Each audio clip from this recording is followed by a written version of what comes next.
Right, I had a pretty awesome dream this morning, and it inspired me to finally put a PowerPoint together here about a book I just wrote, which is available on lulu.com. It's called Gamified Spirit, using dream tools to grow and waking. Let me go ahead and get this started. Okay, so I had a dream this morning, which, in a nutshell, involved me and a pair of other people fighting this giant thing, which was basically like a frog. The frog threw out this fire tornado, and I was able to air dash, but the frog was really hard. And but it was an awesome dream because it was a boss battle, and I have one of these boss battle dreams about once a year, and the symbols tell me something about what my subconscious believes is going on at the time. And fire means something. A frog means something. The ocean over which the battle took place means something, as does an air dash. Your brain puts symbols in your head, and actually, your brain has symbols, and in dreams, those symbols come out. Our ideas about the world are important because we're not just physical bodies. You can think about your physical body, particularly your brain, as being something like a city. Okay, we've got gray matter in there, but is that it? Is that our personality? Of course not, because when you die, the gray matter is still there, but you're not, basically. It's the activity that constitutes the mind. You have to have traffic going on in your city in order for your city to have a kind of pulse. So our ideas basically influence how that city develops. Sure, you got the buildings, but the traffic patterns are going to determine what other buildings and bridges and whatever get built. And it's the same thing with your brain. So we want to try to pay attention to those. Okay, so what we see is a basket of ideas. It's not just that the traffic patterns in our brains mean something, but it's the percepts, the things that we look at. They give rise to other kinds of traffic patterns in our brain. So every time I look at a tree, I have a bunch of ideas in front of me by association. If I look at my BFF or whatever, um, I have a basket of ideas that's easy to draw up. Now, the symbols that you have in your dreams are purer to the extent that you're not interacting with the busy world, and so those symbols aren't subject to bombardment by your waking conscious and its various affairs. When you're awake, you have those same symbols, but they often don't show up in the same ratios because we're busy. We're looking at things, we're walking around, we've got a whole visual environment around us, and it changes the nature of those symbols. But whatever the case is, your brain does have a little bit of a dictionary or a reference table or whatever for what you think of things. So self-gamification is basically turning yourself into an avatar.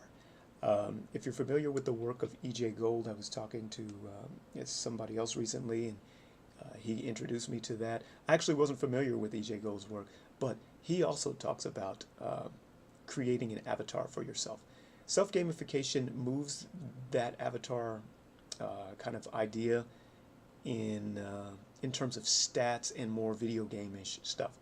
I like it because it's pretty fun. It's kind of like daydreaming, but you have actively reinforced symbols. So it's not just spacing out.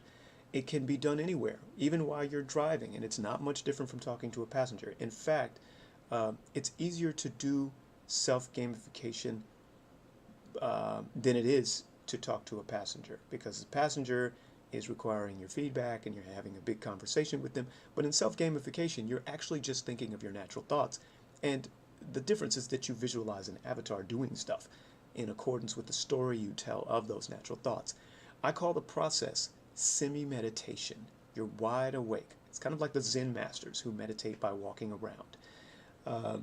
So, anyway, self gamification is useful because it shows where you are in life and it treats life as a game. So, no longer do you have to get pressured by that adult world which tells you to worry about stuff. Just you're not grown if you're not worrying, right? You're not mature if you're not stressed. That's terrible, right? And I know self-gamification sounds like a kiddie thing if you're new to the idea and you want to retain your important adultness. But remember, there are people who get paid to imagine, and it's pretty nice. Lots of them live in Hollywood. There's something to be said with giving credence to what your actual ideas about things are. So now, the stats of video game characters, which is the focus of this main video, are they represent real traits. And so the idea of HP isn't just a random thing. It has something to do with your vitality. How much can you bend before breaking? And in this video, I'm going to talk about the 12 basic stats that you can use to create your sense of yourself as they would be in a game character. But your stats tell you how people see you and how you see others, your world, your enemies, all that other stuff is going to be important in visualizing where you are on your life path. Okay, as we go through these stats, grade yourself. It's just a school grade, right? You can give yourself an A through F or whatever. It's just like school, right? If you're really, really skilled at it and everybody knows it, give yourself an A. If you're good, everybody knows it, it's okay, but there are lots of good people too. Give yourself a B, and so on and so forth. If you're absolutely terrible at whatever these stats are, give yourself an F, and then you can assign a numerical grade to go with it. So you might give yourself an 84. Now, if you're in the top 2% of anybody you know, then you may give yourself an S. And even better, if you are better than most people you can think of in the world, including famous folks, at whatever this is, give yourself an SS.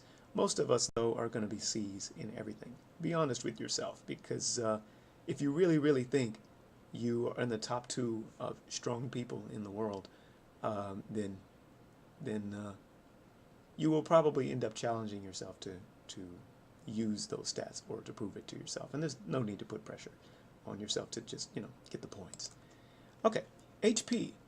So you're making your avatar, and there are 12 stats that you want to grade yourself on and assign to yourself. HP is how easy you are to defeat. Sorry, how susceptible you are to defeat given a sustained direct insult. This is basically stress or people standing in your face. So if I stand in your face and cause problems for you, how long are you expected to hold out before you're just like, no, forget it, I'm done? This is what your HP is. Again, give yourself a grade on that. You have your strength. Strength is the other way around. This is giving direct insult. Now, by the way, if you hear me talk about attacks, like direct versus indirect attack, a direct attack is a one-on-one in-your-face interaction. An indirect attack is not one-on-one, but it's still influence. It's still how other people influence you. So when we're talking about HP and strength, we're talking about people right in your face doing things.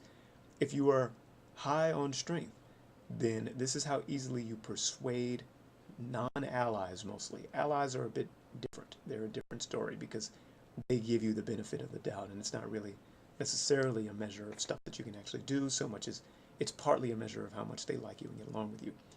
Strength is your persuasive power, one-on-one directly.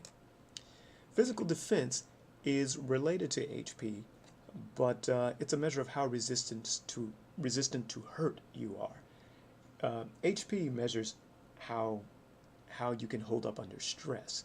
Physical defense is how easily you get hurt when something insults you. So yeah, if you don't get hurt very easily, but you don't have a lot of patience for drama, then you might be lower on HP but higher on physical defense.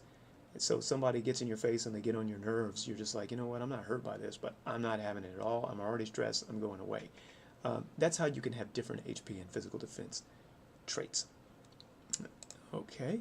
Then there's speed. How quickly you how quickly you form responses to things. I should have changed this to form. And how quickly you deal direct attacks. People who are witty, have good comebacks, and are really quick on their feet in responding to things in the world are going to be higher on speed. How high are you on speed? Accuracy. Accuracy is a measure of how unlikely you are to waste your efforts on things. So you've got a bunch of tasks in front of you, or you've got stuff that you know you need to do, um, if you are inclined to just do it and go directly for it and not waste your time with other stuff, then you will be higher on accuracy. Luck.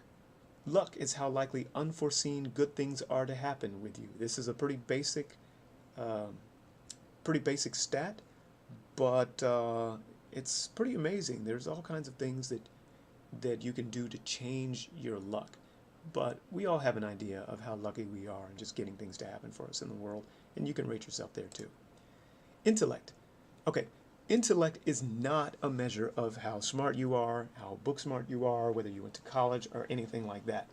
In terms of self-gamification, intellect is how easily you learn new moves and new spells. Okay, so I'm going to go ahead and use some really gamish terms, moves and spells. Moves are basically collections of behaviors. Spells are collections of indirect effects that you put on other people. If you are an old dog and you don't learn new tricks very easily, you're like, you know what, this is just how I do things, I don't want to learn it some other way, then your gamified avatar would have a lower intellect rating. Now, Western world pressures us all to be strong and smart and beautiful and whatever. So you may feel uncomfortable giving yourself an F in intellect. Don't worry about it.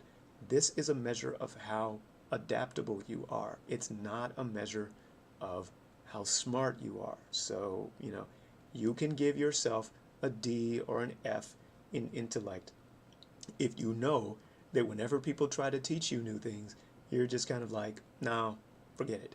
I'm going to go ahead and do it in the old way. This kind of stuff is important because the whole point of Gamified is for you to get an honest look at where you are in life. And the intellect measure is a measure of how easily you will change given a new environment. Um, so anyway, the rating you give yourself is going to tell you whether adaptability is something that you've got down or something you'll need to work on. White magic is how you heal or hurt allies indirectly. Let's take it out of the sky here and just define magic as your ability to affect things indirectly. Indirectly. So I like to think in terms of gamified spirit that people who are beautiful or strong or otherwise socially desirable based on looks or have heavy social effects based on looks tend to have higher magic. Why? Because they don't have to do anything. All they need to do is be in the room and they can affect people's behaviors. That's what magic is. So here we see a real example of why self-gamification would make you think of things. It makes you think of your effects on other people. White magic is, in theory, it's the good magic. It's the magic that comes with support or at least supportive people. Dark magic is the magic that comes with coercion, basically. Hurting enemies, using your mood as a weapon, using that mean mug of yours, that RBF of yours, or whatever you've got. You walk into a place and people are like, "Oh my God, no! I'm intimidated. I'm afraid. I'm annoyed, or whatever." That's going to be dark magic. Also, things like hitting send on that email where you tell people how you're going to conquer the world or whatever. That's an indirect move. It affects all kinds of people, and you can do clear out stuff, even though you're not talking to them one-on-one. That's dark magic. And stuff you've done in secret to affect people. That's partly dark magic as well. Your resistance to other people's magic is your magic defense. So you walk into that room and everybody else is starstruck. Or actually, the star walks into the room and everybody else is starstruck, but you're not. You say, it's just another person. Or someone tries to hit you with their cuteness or persuasiveness or whatever, and you're like, okay, no, seriously, come off it. That means you're high on magic defense. Party cooperation is the size and makeup of your active allies and supporters at one time, at a once, as I say on the slide here. Basically, when you go out and you do stuff with other people, if you're sociable and you do kind of joint journeys and stuff like that, that's your party cooperation. Combo is your cooperative attacks with other characters. It's a measure of the extent to which you do things alongside other people. Okay? There are stat modifiers which are basically based on stereotypes. And you know, some of the stereotypes can get pretty ugly. We know about that, right? If you're if you're alive and reasonably educated in the Western world, you know how stereotypes go. And stereotypes are basically how other people see you and what kinds of conclusions they're going to draw when they look at you. So your sex is basically a measure of your assertion. It's the order of assertion, how you're trained to use power based on your physical looks, how the world has taught people like you to either assert in new places or respond in new places, or assert in familiar places or respond in familiar places, and in what order.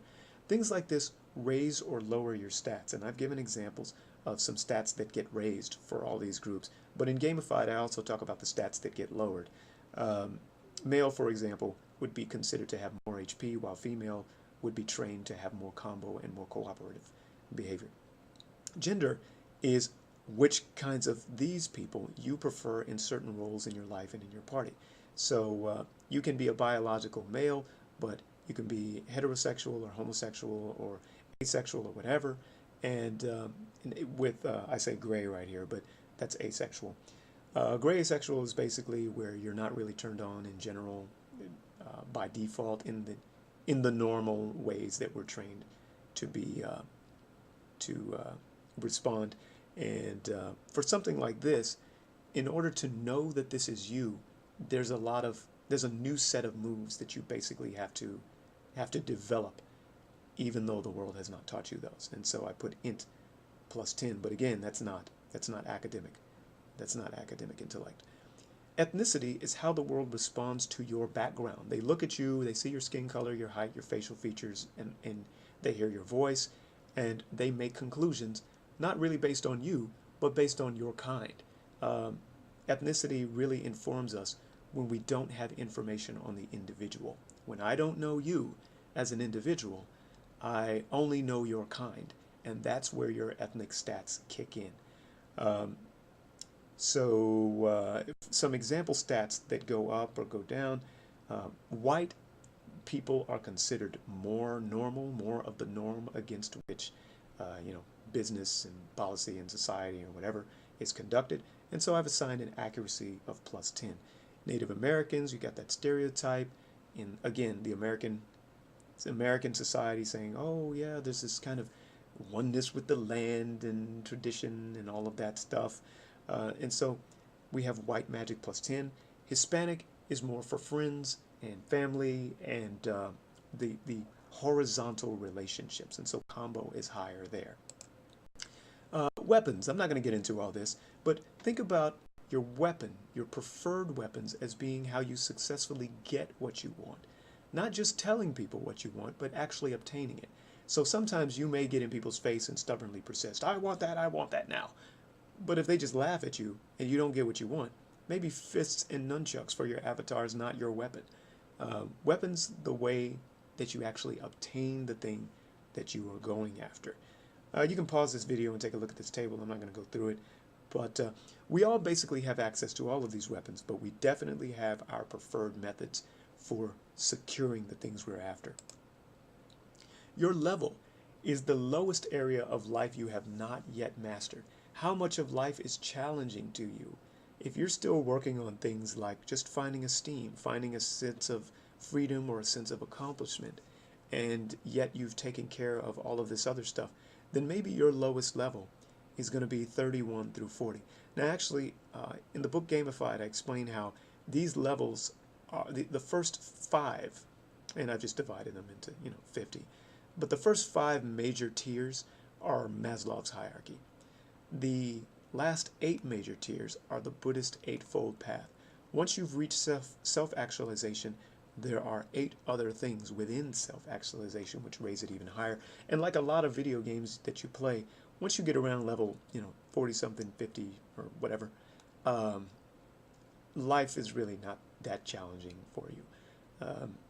But yeah, be sure when you give yourself a level to use the lowest area of life you have not mastered. So maybe you're really good at right effort. You're very, very balanced, but you're still working on esteem. Do you rank yourself at a 90, or do you rank yourself at like a 37 or something like that? Rank yourself at a 37 or something. Because what happens is if you give yourself too high a level, then the whole point of gamification starts to be lost because you're like, oh, I've mastered the game. I'm level 130. I'm mindful. I don't know about these other guys, but I'm mindful. Therefore, game's over. I mean, if you really feel like that's how your life is, then, I mean, you will know. You will know whether you've really mastered everything. But most of us haven't. Most of us are somewhere in here, belongingness or esteem or something like that. Be honest with yourself. You don't even have to tell people you're doing this stuff, but you should tell yourself when you've got stuff that you know you need to work on. It's okay if your stats are low. My party cooperation is dismally low, and there's a sample in the book where I have my stats at the end, and my party cooperation is something like a 26 as a grade. That's out of 100, right? But when you have low stats, it means that you have these other abilities that you can unlock. Low stats mean that you basically have to team up with friends or have allies in other places to complement those stats. So having low party co-op, for example, means you'll tend to have higher either solo abilities or at least solo traits. Having low HP means that you'll have a higher avoidance of stress. Now, what do you do with all this? Okay, so this is only part 1. I don't have time in this video to do parts 2 and 3, but you also can use these stats to represent obstacles and enemies and stuff. And again, in semi-meditation, if you find yourself using that sword to kick some butt from all these ninjas that are flying at you, that's one way of representing all of the tasks you have to perform at work. Or if you are in some kind of showdown with your significant other, then maybe it's not even an action game. Maybe it's a dialogue, it's a cutscene or whatever with your avatar, and they're wearing their ceremonial gown, and you're wearing your armor, and you're talking it out, but it looks like you're going to have a duel. That kind of stuff takes the forced seriousness out of your life. And I have to say that although it may seem nerdy to do this, and I know some people will say, oh my God, this is totally a stupid idea. It's one of those things, dude. Don't knock it till you try it, because I tell you, I've done this for myself for something like 15 years. 15 to 20 years. It starts with the symbols that come out in your dreams, and you're like, man, I had that dream where I was throwing a fireball. It's pretty cool. And I envision myself throwing a fireball and waking.